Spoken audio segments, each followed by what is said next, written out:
Ja si myslím, že aj keď sme prehrali, že treba sňať klobúk pred tými našimi dievčatami.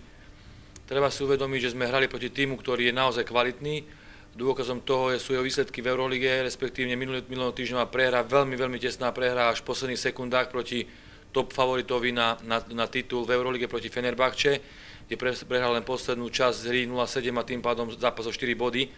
Takže bolo by cestné, kebyže teraz každý nás tu háňal. Trošku ma mrzí, že aj keď divák sa našiel ku nám cestu, že tým niečo tam nakoniec mnoho z nich pískalo, nezatlieskalo, lebo ten výkon si to naozaj zaslúžili. Momentálne sa boríme s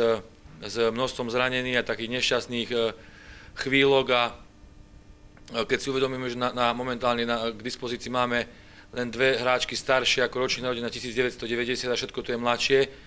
tak ja si myslím, že sme podali jeden výborný výkon. Samozrejme, bolo tam plno hluchých chvíľ a množstvo chýb, ale je to spojené s neskúsenosťou a s mladosťou. Niektoré dievčatá pred 2 týždňami ešte neokúsili ani nejaký pocit hrať proti Eurogovému týmu a teraz sa na nich tá ťarcha toho zápasu závesí, takže hovorím, máme na čom pracovať, bolo tam množstvo chýb, mňa to mrzí aj z toho dôvodu, že boli určité veci dohodnuté a nie sme schopní len základné veci, ako je dostatočné rozprávanie a komunikácia, potom nás to boli. Súper strieľal opäť s vysokou percentuálnou úspešnosťou, čo ja už nechápem, ale proste je to fakt, ale hovorím, myslím si, že aj keď to miestami vyzeralo nie až tak dobre, že tie dievčatá si za dneska ešte výkon zaslúžia pochvalu. Gia Perkins si v zápase proti Dürru narazila prsa, mal celý modrý a je tam podozrenie na prasnutú kosť, čiže ona seba zaprením dneska nastúpila a keď som videl, ako si Diana podvrtla členok, tak ma naozaj zamrazila, ja som už, proste bol som zúfalý, ale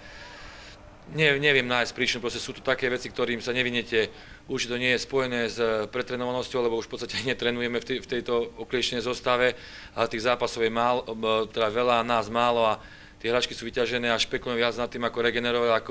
ako im dať oddychnúť, ale sú to momenty, ktoré prídu a sú spojené s basketbalom. Neviem, že čím si to zaslúžil, že až v takéto veľkej miere, ale